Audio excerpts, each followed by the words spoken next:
Stay hungry, stay foolish. I want to thank our sponsor, Zai, boldly transforming the future of financial services with a suite of embedded products and services, enabling businesses to manage multiple payment workflows and move funds with ease. Check out Zai at hellozai.com. Before we even begin today, I want to make a key statement. Today's book is not about women versus men. It is not even about gender. It is about celebrating the duality of the feminine and the masculine in all human beings and making sure we activate both energies to create innovation that brings true value to our world. It is a pleasure to welcome the author of Venus Genius, the female prescription for innovation, Fabienne Jacquet. Bienvenue.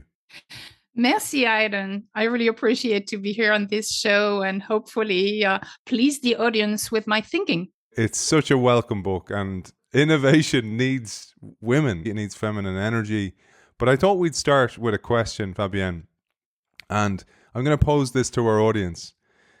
If you have kids within earshot, maybe you'll divert their attention just for a quick moment. So I'm just going to give you a moment to divert their attention. Why should a sex toy for women be shaped like a penis? That's the question. And the answer, Fabienne tells us, is quite simple. I'll pass the mic over to you, Fabienne, to explain this one. Thank you very much. And I don't know if it's a brilliant introduction, but it's definitely a very provocative statement. But it makes the point. It does make the point that the world, as I said, and you mentioned that, is driven really by masculine energy. And by men, by definition, because so far men have more masculine energy than women, and it has been recognized like that. But as we'll see, not biologically. It's more the upbringing, the environment that shapes, gender as we grow up. So the world is made by men, for men, through the man's lens. So when it comes, on this example, and we have a lot of other examples in the book, to sex toys for women, men think that the only way that women can achieve pleasure is through their wonderful organ. Of course, what else? Well, they just forgot a little detail is that, and the kids can still be away, women have a clitoris, and this is their major way to achieve sexual pleasure. But not recognizing that is, as when you innovate, you have to understand the needs of your ultimate consumers and client. And here, men think with their man's cap, and it's not condemning them. I understand because they've been brought up like that, and it's obvious to them. They don't even think about it. So this is why it's so refreshing to see companies like Dame Products, I mentioned, and other companies driven by women.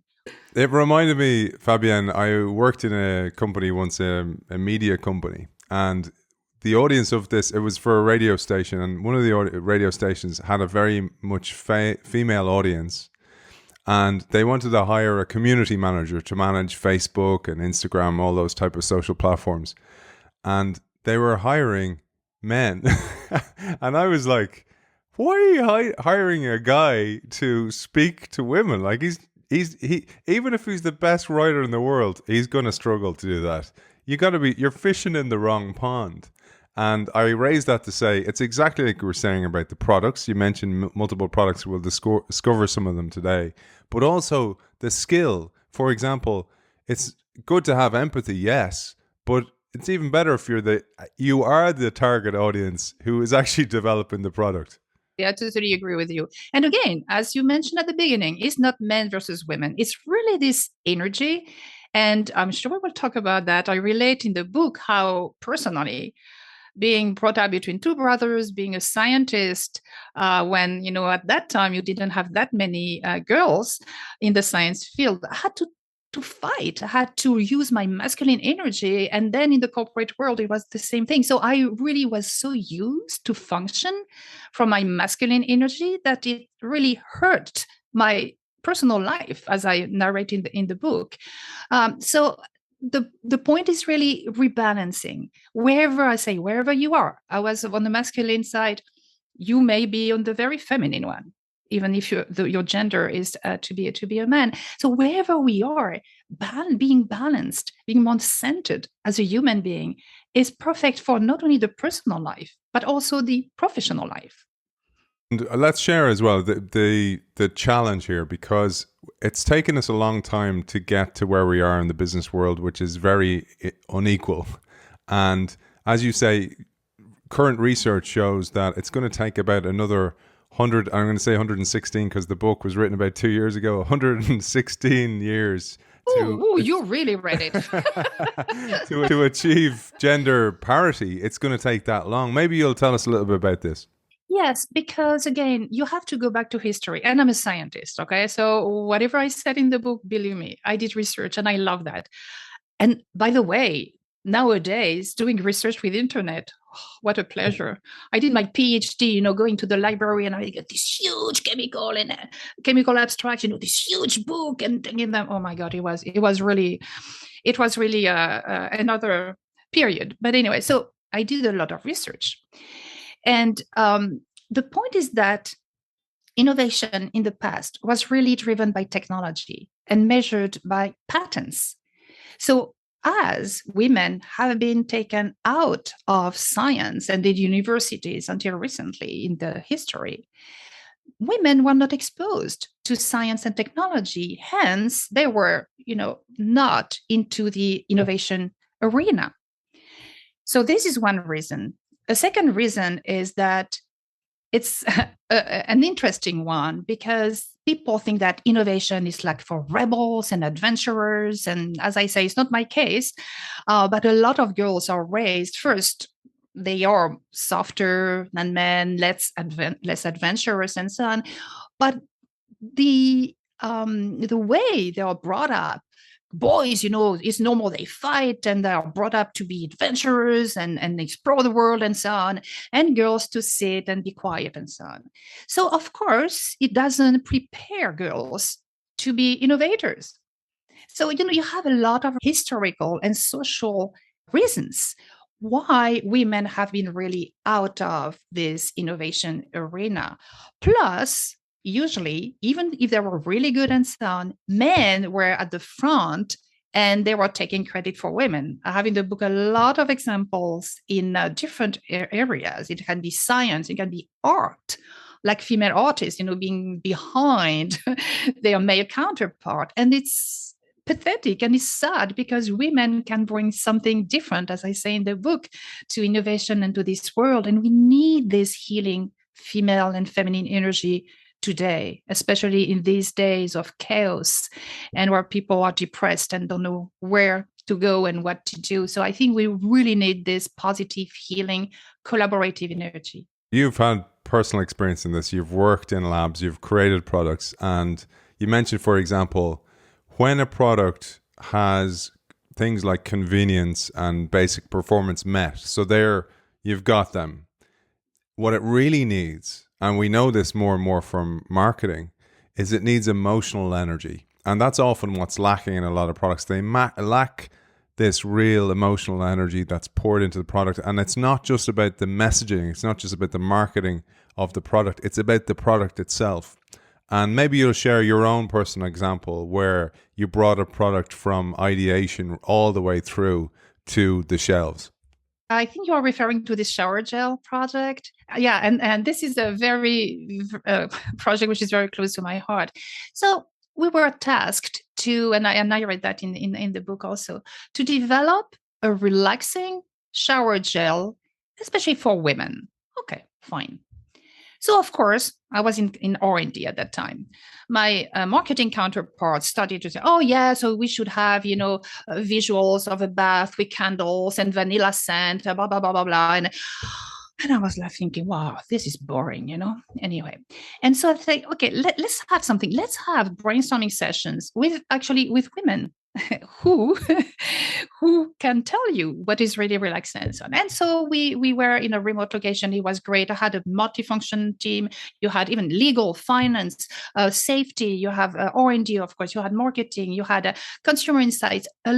All the people who will would ultimately work on the product and launch it, because it's important to have them involved from the very beginning. And you had a lot of women, but also men in the group. And we started to brainstorm. And at one point, a lady said, well, you know what? Let's be honest. What is good for me and relaxing at the end of the day is a glass of wine. And everybody laughed. And I said, don't laugh.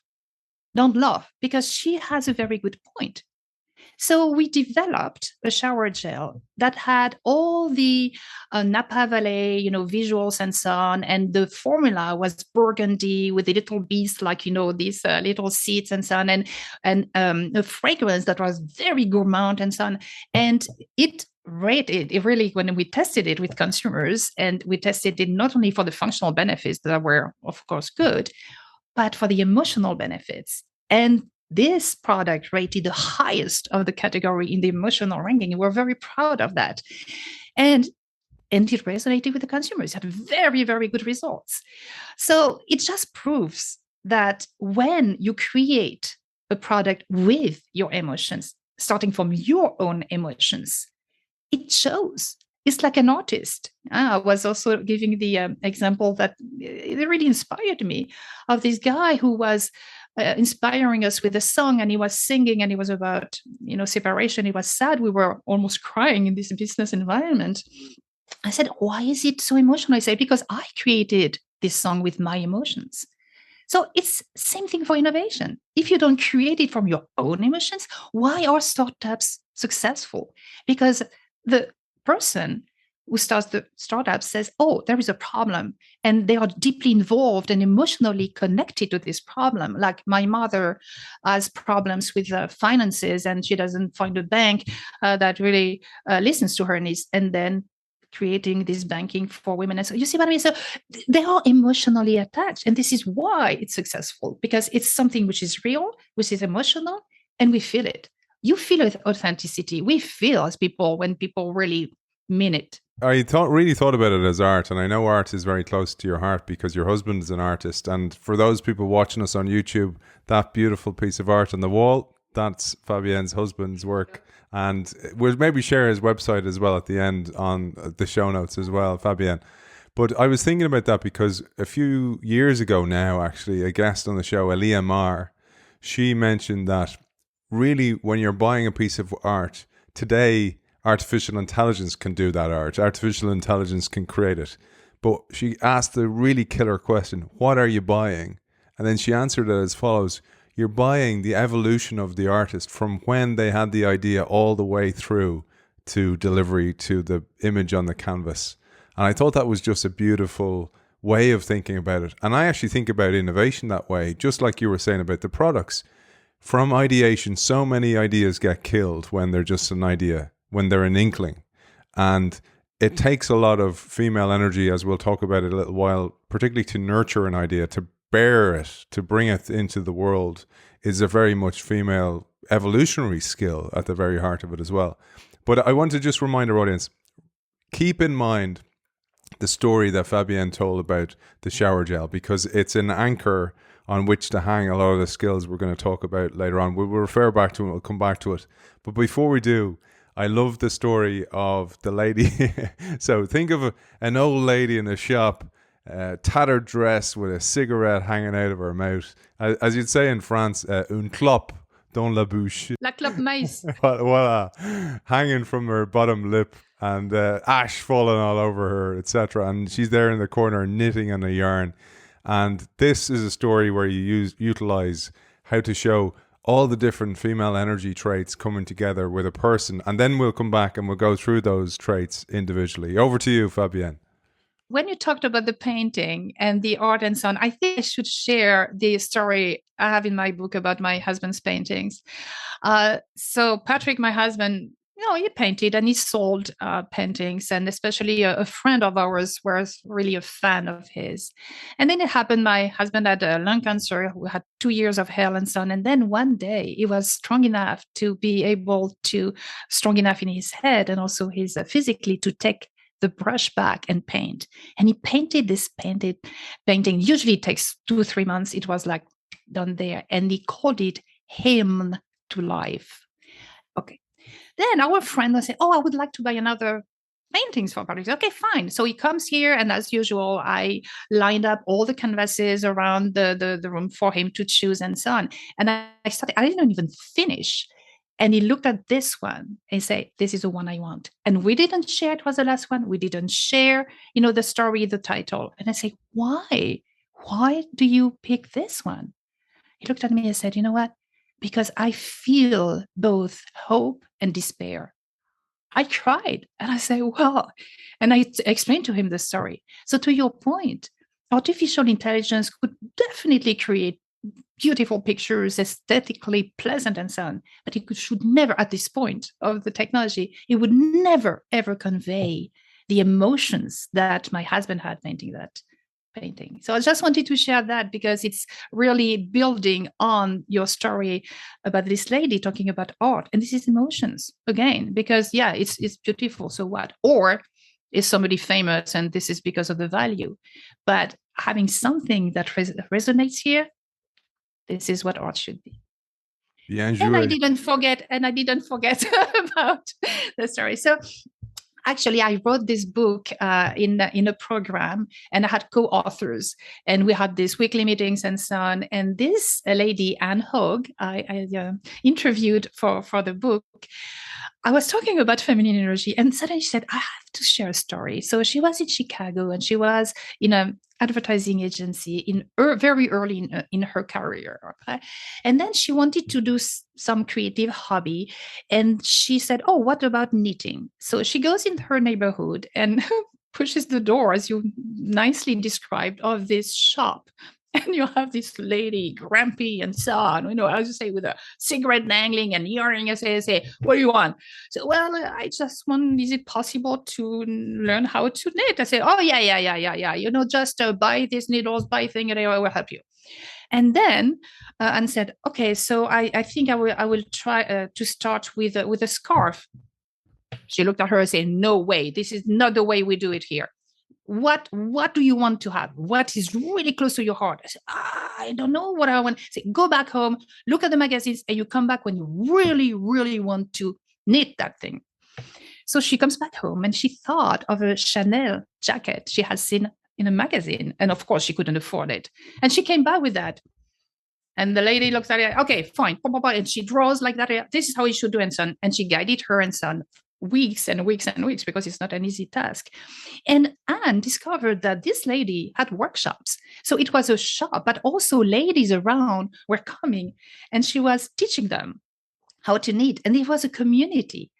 So it was not only, selling something, it was a community. It was and also the fact that this grumpy was so feminine, as we will discover later. And femininity is not linked to gender, as we already said numerous times, but it's also not linked to your look and the way you behave. Some people will say I'm masculine. Oh, you're so feminine. I say, no, you don't get it. I'm masculine here. Let's map it now to why that actually matters, because you later on talk about, and I just want to remind, Fabienne's a scientist, so she's done the huge amount of research on this, and it's beautiful timing, Fabienne, because it comes on the back of some episodes we've done on the brain. And you talk about, well, there's a difference between what grey matter and white matter does in the brain, and these have dramatic differences in how you run a project, because one is about collecting dots and the other is about connecting dots. So yes, I'm a scientist. I always say, I'm a doctor in chemistry. So if you get sick, the only thing I can prescribe to you is champagne, just to de-dramatize. But yes, I'm a scientist and proud of it. And it helps a lot in life, because you analyze things and you do research and so on. And so when I decided to create my business, Vive, and write this book, I had analyzed the skills that make a good innovator. And I really brainstormed. I did a lot of research and I listed everything. And then I crossed that with the skills that were labeled feminine. And then I picked 6 of them that I think are really important for innovation and more on the feminine side.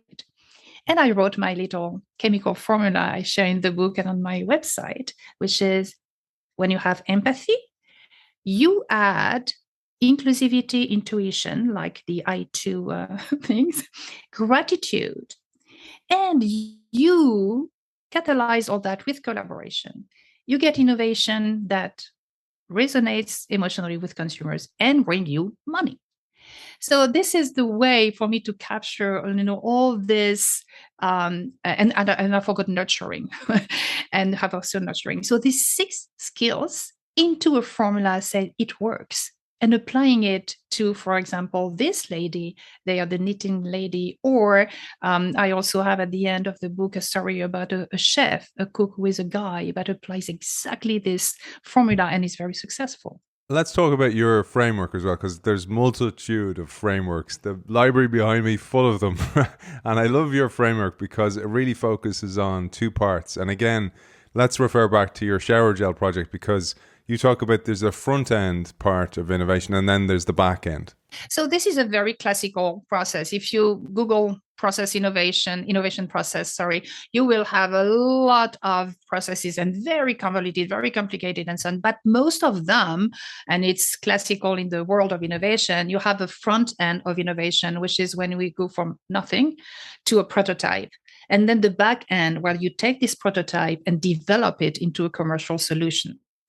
So a lot has been written, and you have a lot of processes and so on. And people know that when you have a prototype, how to develop into a commercial product. This takes actually masculine energy. And this is my hypothesis, okay? That this back end, taking a prototype and scaling it up and testing it to make sure it fits, all the consumers' needs, and then developing the pilot, developing at the industrial scale, supply chain, and so on. Everything is very logical, focused decision-making, this masculine energy that we all have and is necessary to spring into action and actually do something with it. However, the front end of innovation, which is basically going from nothing or an idea to the prototype, is where a lot of companies and businesses cut short because, I have an idea and jumping to this prototype. So they cut that and they jump directly there. And this is how we end up with a lot of things we don't really need, to be honest, or don't even like. So when you spend more time in this front end of innovation, you develop something that is more meaningful, sustainable, and connects better to the final consumer. And this is where I developed these 6 skills that I think help the development of a meaningful prototype that, you spend more time up front, but it pays off afterwards. I'm going to start off the next little section with a quote, and I'm going to ask our audience, guess what the heck I'm talking about here. Is it a torture device? It goes as follows. A public health challenge doubled the number of American women going to the emergency room between 2002 and 2012, according to a BMC public health report in 2017. It causes musculoskeletal pain, venous complaints such as fatigue and heavy feeling legs, and has been found to provoke venous hypertension in the lower limbs, not to mention long-term aches and pains. In the US, this practice affects 70% of women at some stage in their lives and over 40% on a daily basis. 50% of women experience daily pain from this, and yet women continue to do it. This was fascinating, and this really emphasizes the challenge here. And as you mentioned there, and this is what provoked me to talk about it, we often have products that, why the heck are we using them still? And they dominate in a field. Over to you to explain this one. You know the answer? I'm wearing them. You're wearing them? Yeah, this is the beauty of Zoom. We don't see the bottom part. So this practice is wearing high heels. And I'm the first culprit because to me, high heels have been part of my life. I was running in these high heels my entire life.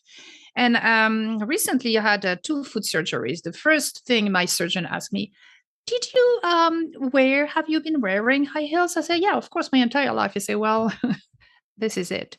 And again, this is scientific research, and it's proven that wearing high heels is not at all healthy.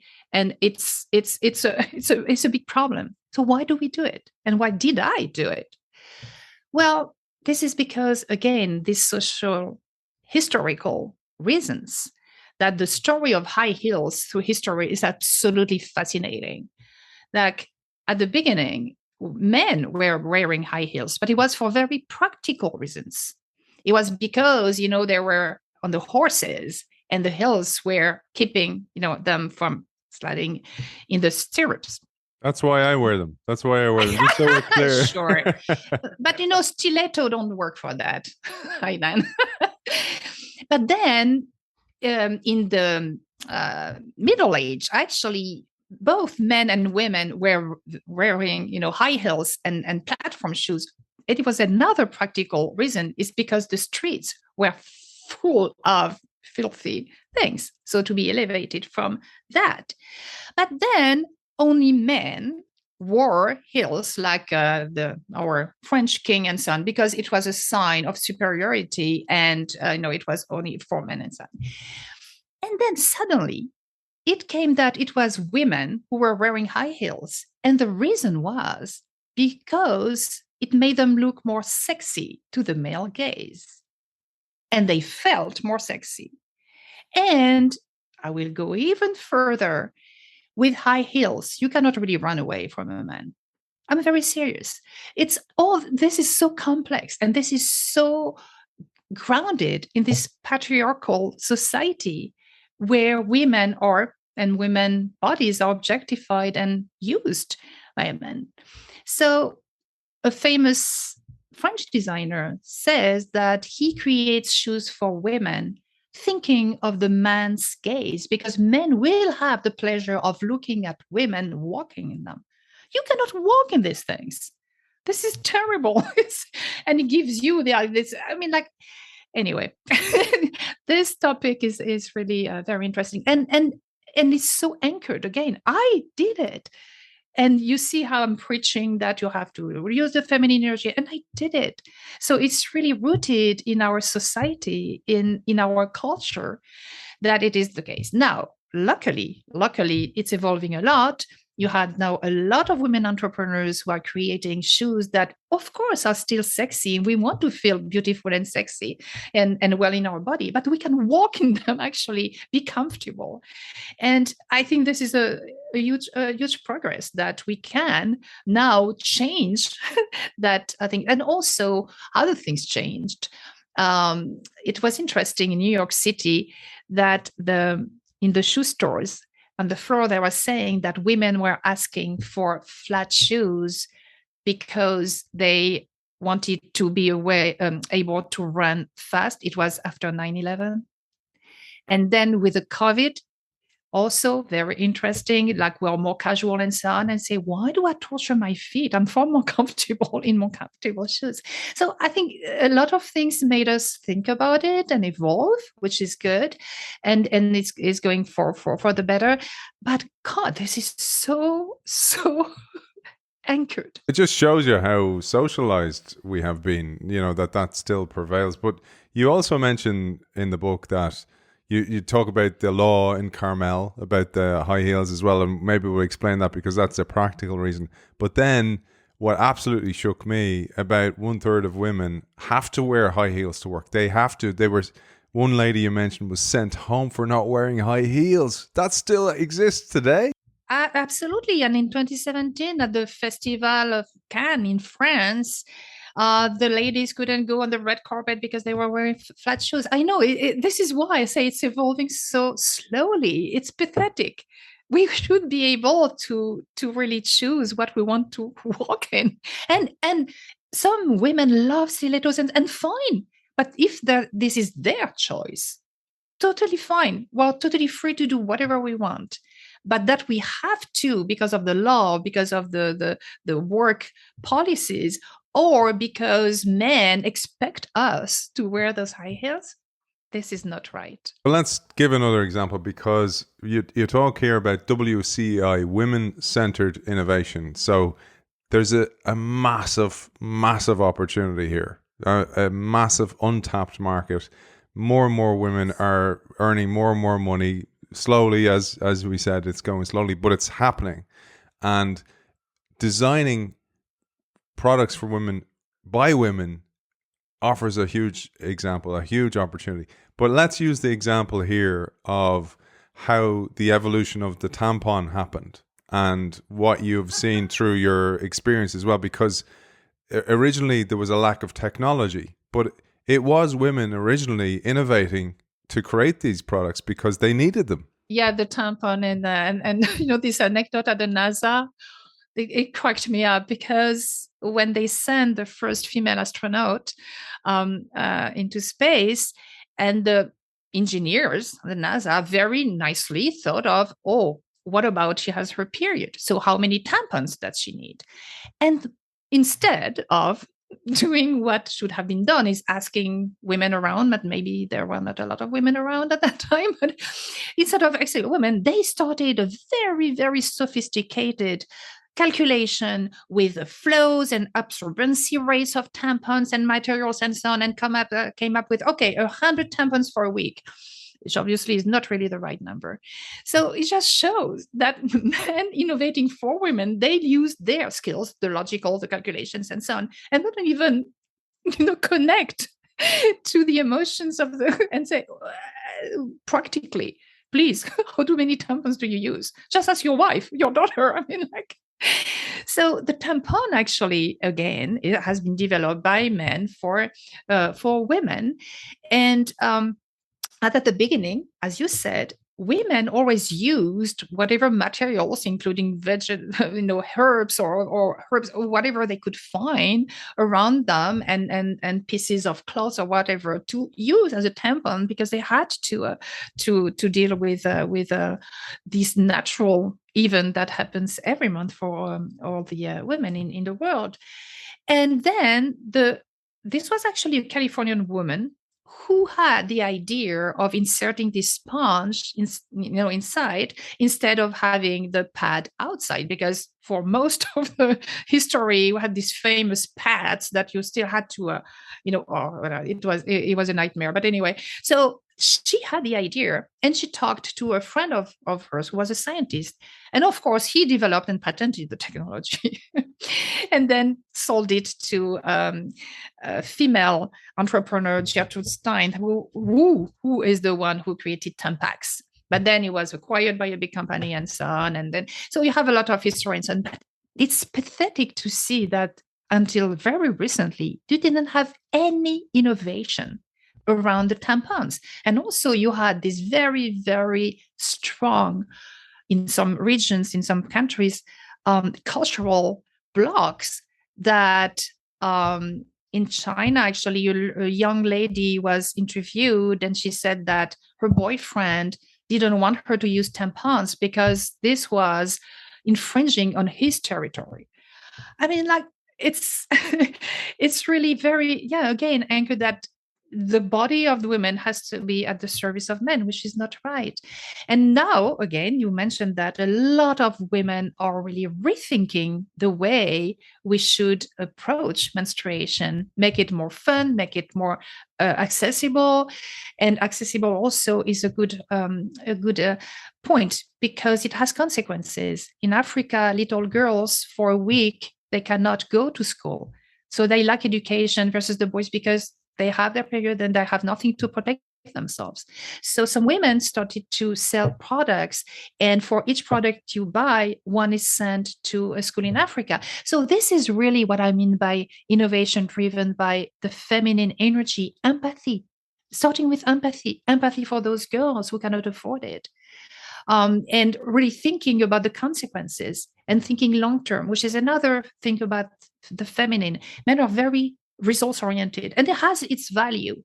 But the masculine is really action. I see a problem, I act, I do it. Great. However, it's very important also to think of the long-term consequences. I often think about that in evolutionary sense. We did a show a few years ago with a guy called Richard Wrangham, a brilliant writer. He wrote about how discovering fire made us human because of a multitude of reasons. But one of the things I wanted to share was, he talked about a hypothesis that, well, if you think about a man who was a hunter versus a woman who was a gatherer, also the man, you were talking about that short-term focus, he went out and hunted that because he was bigger. he was a bigger beast. And the women stayed home and looked after the tribe. And looking after the tribe needed these skills like empathy and nurturing, the skills that you talk about, intuition, being able to spot, is that somebody that's a threat to the tribe, etc. Because they were really focused on the continuation of the species, and man's job is really to hunt for the species and, yes, protect it, but it was a more short-term, more aggressive focus, and it takes a long time, as we know, for evolution to kick in. But before we jump into the skills, because I really want to share the skills that you've identified and your formula, I thought we'd share one last part that you talk about. So this is where Fabienne looks at challenges that exist today. Let's just share one. So we know cybersecurity is a massive threat. It's growing as a threat. It will become more and more important as more and more devices are connected. It will become more and more important as we move into 5G, 6G, etc., whatever we don't even know yet. But I loved your point on this, because I really think this, and I say this to so many young women I know who are in college. I go, study cybersecurity. It's going to be such an amazing place for you. It needs women in there. And you said, in 2013, for example, women only made up 11% of people working in cybersecurity, and it's only grown to 20% by 2019. Still far from a tapped opportunity. There's a huge potential here. I was in a women associations meeting, and we're talking about the cybersecurity, and then we introduced ourselves. I introduced my company, and the lady came and said, "Oh my God, this is very interesting. I never thought about these feminine skills. Do you think you can write something about the feminine skills for cybersecurity?" I said, "Yeah, well, of course." And I came back home and said, "Oh my God, I don't know anything about cybersecurity." So what did I do? I went on LinkedIn and I looked and I did some research and so on, and I spotted some people, men and women especially, who were, very knowledgeable in cybersecurity, and I interviewed them. And it was fascinating to me because, and also I interviewed a guy I had met in a social event in New York, and he had a cybersecurity business. So I was so excited, as I say in the books, to talk to him, because I say, "Oh, I will learn a lot." And so I say, "Okay, I'm writing about the feminine in cybersecurity, and I would be curious to interview you and learn and better understand." He said, "Are you in cybersecurity?" I said, "No, this is why I'm trying to understand." He said, "Yeah. So why do you talk about cybersecurity then? Let me explain something to you. Cybersecurity is about technology. And so it's a man's world because it's a toy and it's for boys. It's not for girls." And he left. I was, wow, this was an interview.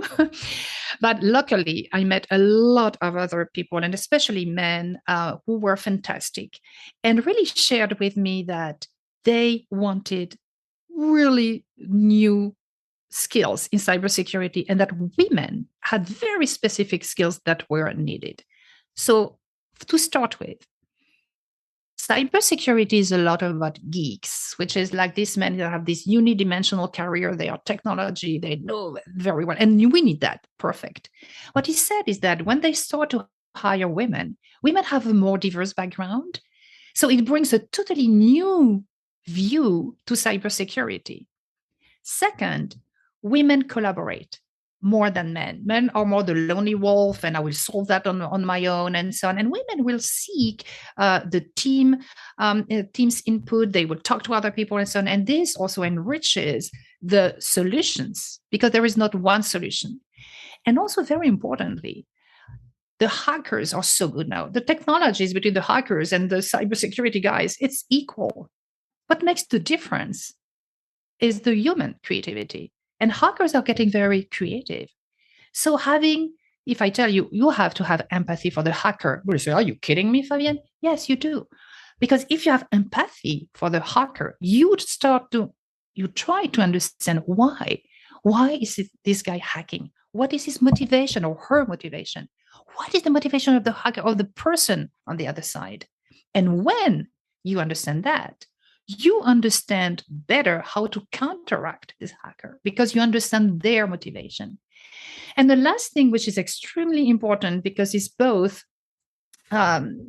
emotional and in our head, and also practical, is that most hackers are men, and men and women code differently. So for a hacker, it's more difficult to counteract something that has been written by a woman. And this is somebody who is in cybersecurity who shared that. I thought it was enlightening. I thought, yeah, this is very interesting. And we need, and I think I give numbers in the book, we will need so many jobs, new jobs in cybersecurity, and it's not fulfilled at all. And we're cutting ourselves from 50% of the world. And on top of that, as you say, many women leave STEM because they're being forced out, and science where they're needed. Oh yes, this is very tough. I know it was tough in my days, and I thought that today it would be better, but it's not that good. Actually, girls graduate better than boys, but then when they start to join the STEM world, it's being so tough on women, the conditions of the work and the mentality, and that they give up. And this is why you have more and more, which is a happy consequence, more and more women entrepreneurs, because they are their own bosses then, and they can realize their dreams. I thought about this a few years ago, and she's coming back onto the show again, Friederike Fabricius. She's written great books on the leading brain. She talked about the brain and how when they did brain scans of women leaders, their brains looked male. And she kind of poses the question, was that nature or nurture? Did they become into the position because they acted male, or did they have to act male and therefore kind of the brain became neuroplastic and actually changed as a result of that? And that really came to mind as I was reading your book as well, because you share your formula next, and I really wanted to share that because it's so important to understand this, and I'd love to go through this, so I'm going to give it a go at your formula here. So this is how I read it. So it's EM, which is empathy, plus N, which is nurturing, plus I2, which is inclusivity and intuition, plus G, and that's all catalyzed by CO, which is collaboration, and that equals beautiful product that will earn you money. Wow, you're so good. Yeah, this is my formula. You could be a chemist. So let's start with empathy, because again, we've touched on this as well, and maybe please feel free to hover in between your stories that you've mentioned in the book. For example, your own shower gel product and how empathy played a role. I really enjoyed that part when you talked about that with collaboration, and I'll remind you of those little aspects later on. But let's talk about empathy, because really, if you look at any book on innovation today and product development, it would never work without empathy. Empathy is a key skill in design thinking. It's a key skill in focus groups done right. But over to you to explain your version of empathy. Definitely, empathy, as you know, is not new. Okay, I don't say anything new. I'm just putting it in a new context here, in a different context. Empathy, and you can jump right away, which is obvious, to the customer. If you don't have empathy for the customer, again, we saw if a man designs a product for women and has empathy, he can design the best product because he will really understand her deep needs and be in her shoes, really empathy, walking in somebody's shoes. So this is very important, but empathy doesn't stop here. And a lot has been said on that. I want to emphasize more empathy for your colleagues. This is very important. Different functions. Usually, I know I'm from R&D. When I moved to marketing, they told me, "Ooh, you're going to the enemy." I said, "What are you talking about? They're our partners." Same thing. Oh, I will ask legal. Oh, no, legal. They say they are our partners. They are here to protect us. If you explain to them what we are trying to achieve, we'll be together. So empathy for the other functions, what they are going through, and empathy for our bosses too. And I'm the first culprit because I was so driven by innovation and pushing for this project. I had to understand that my bosses had to report to Wall Street, and that, yeah, it was important, but they had other things to deal with. So empathy is really for the entire ecosystem, for the customer, of course, but also for your partners, for your external partners. I worked years in external innovation where we were looking for technologies to bring in, and usually it was from startups or inventors. So very, very small structures that we were bringing into the big, giant, corporation. And you have to have empathy for those guys. This technology they develop is their life. And so you have to understand that. So there are a lot of examples of the value of empathy in the entire ecosystem.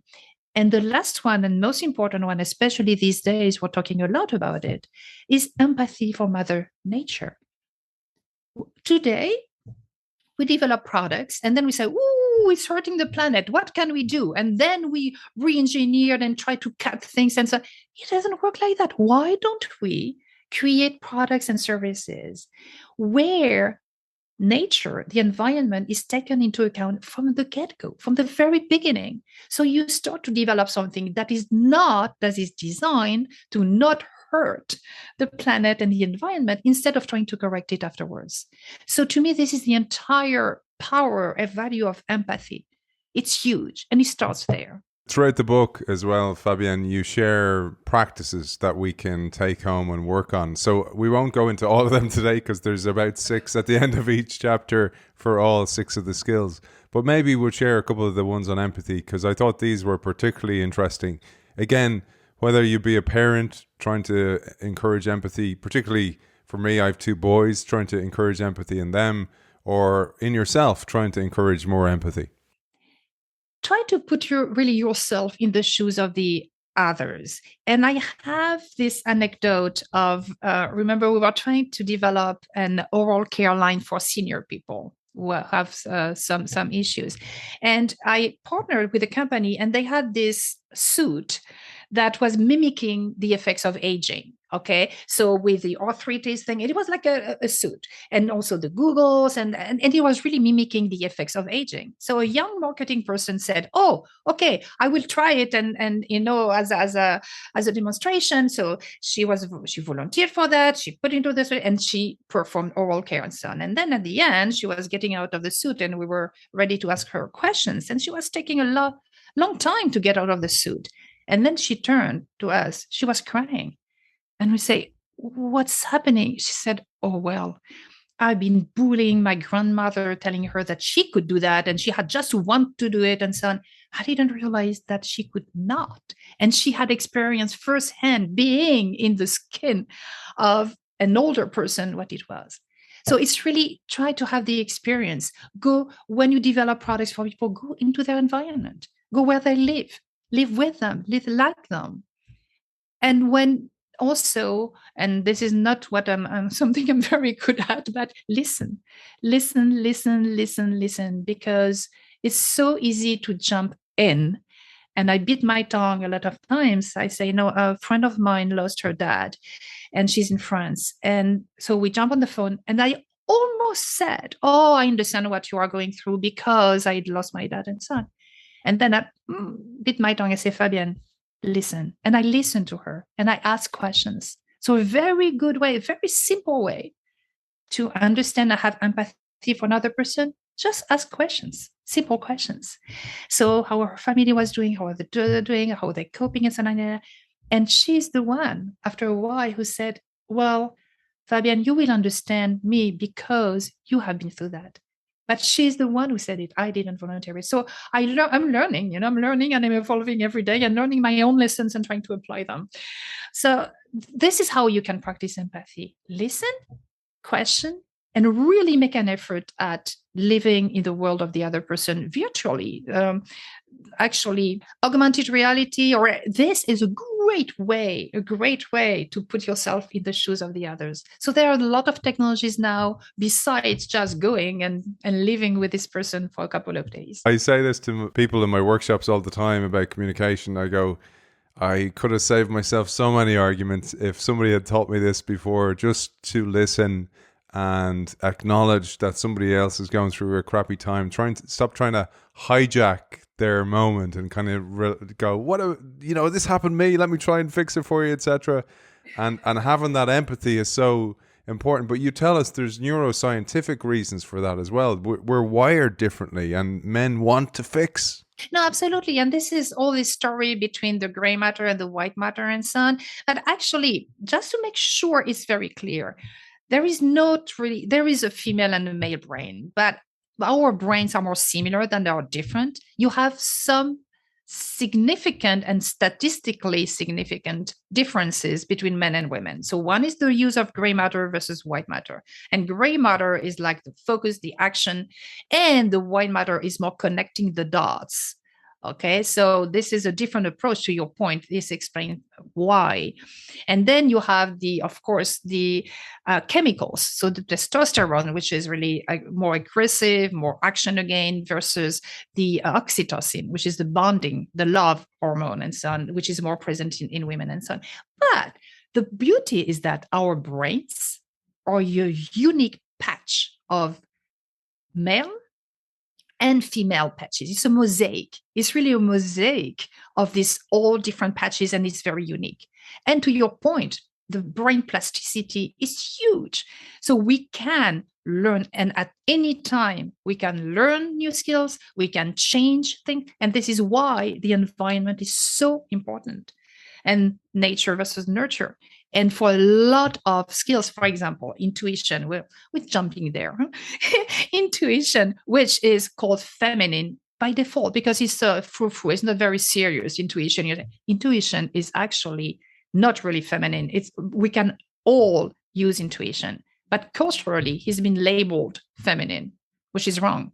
Because Steve Jobs was the best intuitor in the world, and he has nothing feminine, okay? But this intuition is really when you have a lot of knowledge, and our brain, gathers a lot of data and a lot of knowledge. When you have all that in your brain, intuition is just connecting the dots into something new. And this is what the beauty of it.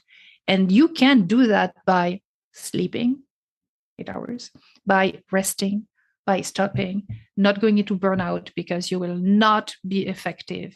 And so respecting our brains, and our brains are fantastic, and we don't even know all is happening there. But we know the plasticity, we know that we can learn, yes, we have some differences between male and female, but it's not that big. It's not that big. And we can really rewire the brain. One of my hats that I wear is executive coaching for CEOs, particularly when it comes to when they're trying to lean into more innovation aspects of their roles. And I thought about this only while reading your book, was where if you think about most people in leadership roles, they're usually executing. And if you're only executing and you've been in your role for a very long time, you have a very limited worldview. You don't see wider, you don't see what your customers are doing, etc., etc. You may have reports and data, but the map is not the territory. That does not mean that that's what's happening on the ground. But then on top of that, if you don't explore and you're constantly in this exploit mode, you don't learn anything. You can't collect any information to be intuitive. And I say all that because you think about your story, and maybe I'll share this, about when you came up with your business, innovive.com. And I want to say that because on top of that, there's lots of resources on the site as well that you kindly offer, and all the information there about your workshops, etc. But this was like, I've written a book I've sent you before coming on air, and like you, so many times waking up at 2 or 3 in the morning and jotting down stuff that just comes to you through your intuition. But it was from collecting it in the first place. If you don't collect it, there's no dots to collect. It's absolutely true. This is why it's linked to data. But when you just follow the data, you go into what we call the analysis paralysis. And you can gather so many data, and you have the data, and some data contradict others, and so on. Sometimes it's just like, let it settle. Do 15 minutes of yoga. Let your brain do its job. It knows what to do. And we have to, and it's not, when we say listen to the guts, actually it's not, it's all linked anyway. But it's not that, it's not this, oh, I woke up and I thought about that. No. When I woke up with Innovive, the name, it was because I had done years, of course, of experience, but also months of research about what would be my next step. And I'm a scientist again, so I have my Excel sheet with all the possibilities, all I could do. And, and connecting the dots. And what came up was innovation because it's my passion, challenging the status quo and trying to make a better world, and the feminine that I have been missing in my life and I was experiencing and enjoying now that I'm older, and I wanted to put that back all together into something that makes sense. And this is how it was born. But it was not born like, oh, I thought of that. And no, the apple that no. The haha moment is not that. The haha moment is that when your brain does the job for you, if you allow your brain to do it, and not in an override and always scrolling through social media and doing a lot of things, and let it breathe. There's a quote by Peter Drucker, and he said that to do something new, you have to stop doing something old. And I always think about that. Like, one of the first questions I asked executive teams is, what are you going to stop doing to be able to do this, to be able to innovate? Because there's something you're at capacity, and firstly, you need a new information source. And sometimes that's a consultant coming in with new information and sharing that new information to spark new thinking. But other than that, that's only going to last for a while. You need to create new habits throughout an organization. It's a mindset, to your point. It's a mindset. Innovation, again, is this buzzword. Everybody was, I have innovation. But innovation is a mindset. It's not only tools and processes. Of course, you need that. You need the structure. But the most important is the mindset in the entire company, from the C-suite to the people in the field. You need to have this mindset, and it has to be accepted, and taking risks and fail. We talked about nature, but nurture is really important because we see this all the time. So many ideas get killed prematurely in organizations. They're not nurtured because innovation by its very nature has a different timeline. It takes longer to figure things out, especially if it's a legacy organization who's already created products and has a repeatable, reliable revenue stream from those products. And then you kind of go, here's a new idea, and they kind of go, when it'll be profitable, and they kill it too early. And I love this concept you were talking about, the very feminine aspect of nurturing. And a really nice thing has happened in the last while. My son, he's 9, he's got into planting seeds, and it's been lovely to watch him nurture them. And he goes out, those little water misters. He goes out with his water mister and he's like, I'm going to water the plants.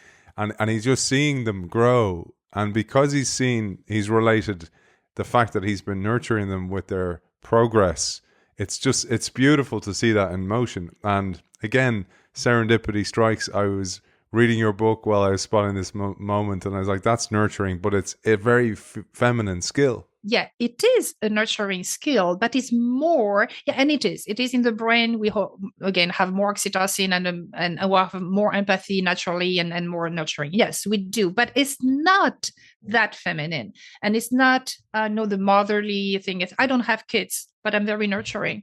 So it's not linked to. No, when I was looking for my workshop at one point, I was looking for images for nurturing. And when you do that, you have like the mother and the baby and so on. This is not only that. This is too limiting. Nurturing is bigger than that. So nurturing is really about growing, helping, guiding, and it's really linked, of course, to educating a kid. But you touch it. To me, my best way to nurture is to garden. I love to garden. But when you garden, you have really to protect against, the insects, the have some squirrels that really love my plants. And to help grow, you can guide, you can cut, you can trim, and nurture and feed with water, with sun, with love also. And so it's a lot of helping grow. And this is perfect for ideas. As you have said, so many ideas are so fragile when they were born. Take this lady who in the group said, my way to relax at the end of the day is to have a glass of wine. Everybody's there and dismissing. I said, no. There is something here. How can we make that stupid idea somewhere work for this shower gel? How can we tweak it? How can we nurture it into something that makes sense for the business and for this category? And this is how it happened. Everybody chiming in and developing something that made sense. But in another context, it would have been in a business context. So we don't talk about wine here. You see what I mean? So it's so easy to just discard what is strange. And instead of saying, why did she say that? There is a good reason. Why don't we explore that further? Why don't we nurture it? Why don't we put it and look at it under different angles and feed it with other people chiming in or tweaking it and so on, which goes also into collaboration. So this is why nurturing is so important. Nurture these ideas so that, and also nurturing is bringing together, some little ideas that may be stupid or insignificant separately. You bring them all together into something bigger.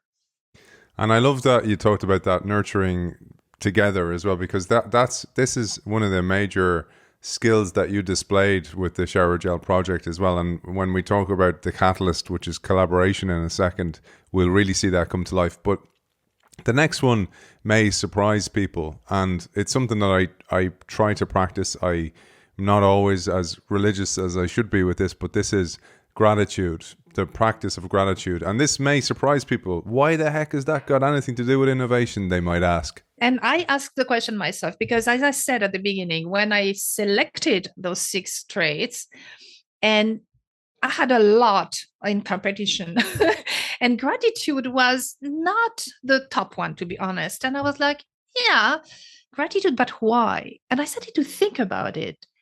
And then I said, yeah, I had examples where I saw that gratitude was a big proponent for innovation. And this was in those groups, where we were working together. And when we were working together, we were creating the concept together, the formula together. Everybody was working together on all the aspects.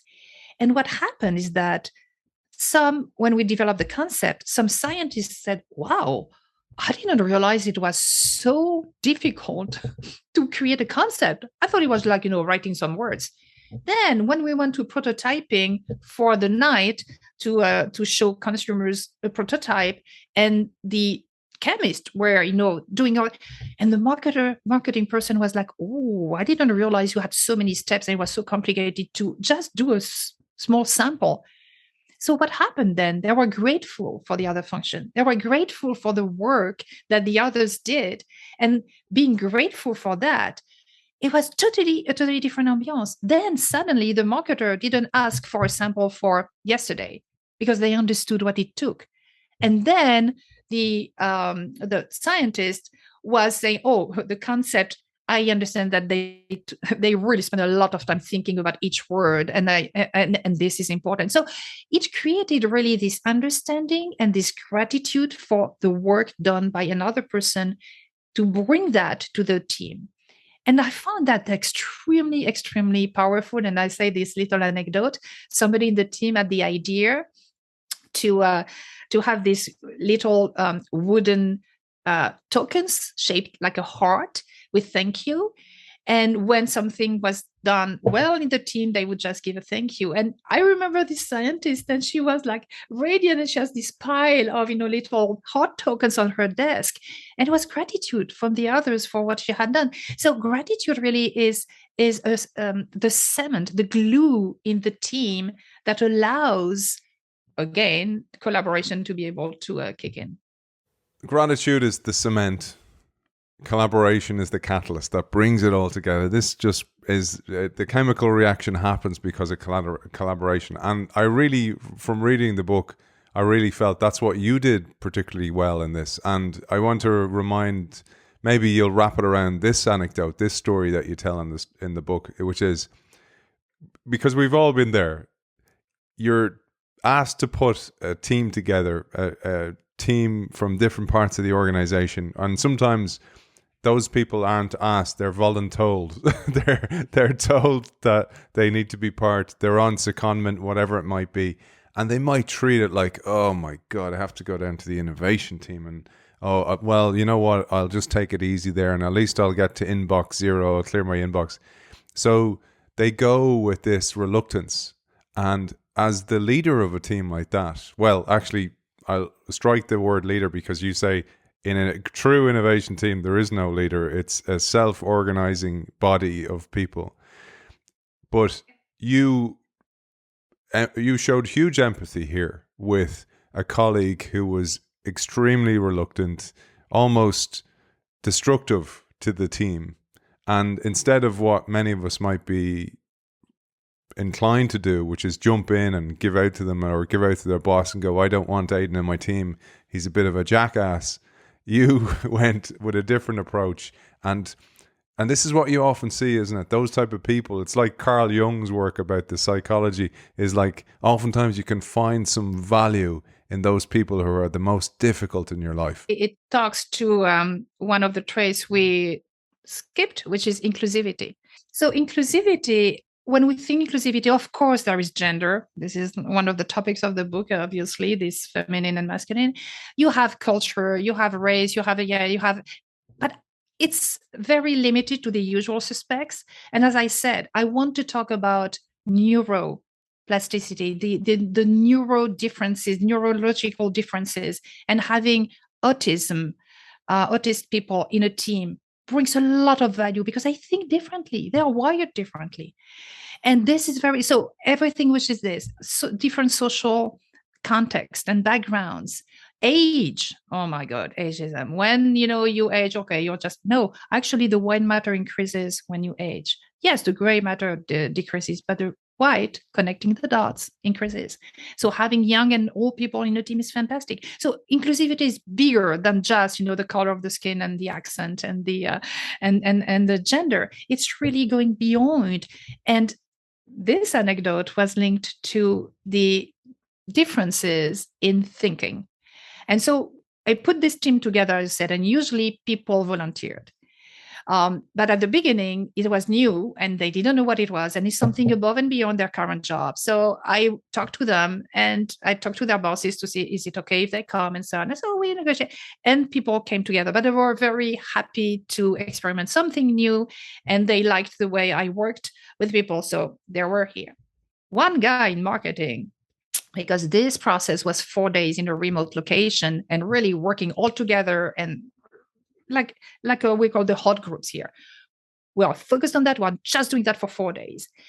And he was like, oh, I will not, waste 4 days, so important that I have other things to do. No, it's a waste of time and so on. And so I just went to him and I said, okay, listen, just come the first day.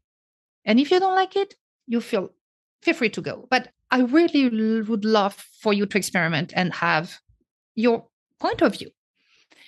And he said, okay, I can do that for a day. So he comes the first day and we had a rule because it was so intense. It was like 7 a.m. until 10 p.m. and with the consumers and so on. So it was very, very intense. And we had a rule that we had a big basket in the middle of the room, in the middle of the table. And we would just put our phones there. And then we had breaks where people could, of course, some emergencies and necessary calls. But during the time we were together, the phones were not allowed. So it was the end of the first day. And I saw that guy take the phone and start to text. So I came to him and nicely, but firmly, I said, oh, come on. You're going to do that. And he smiled. He told me, hold on. I'm texting my boss that actually I will stay for the 4 days because I really like it and he's going somewhere. I wanted to hug him. He was so great. But, he had experienced that. And being, of course, as I said, if you have only people who don't want to be there, it will not work.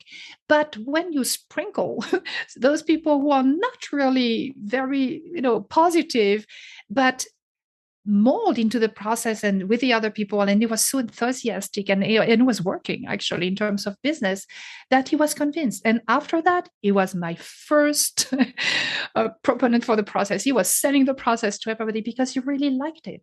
But also during the 4 days, he brought a different perspective because he was not thinking as us and he was more critical, and we need a critical view.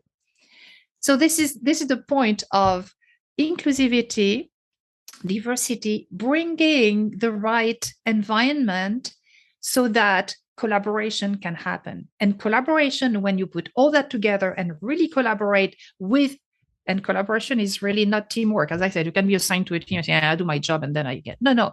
Collaboration is really going towards something bigger together with a vision and bringing your own skills towards this vision, but you own the vision.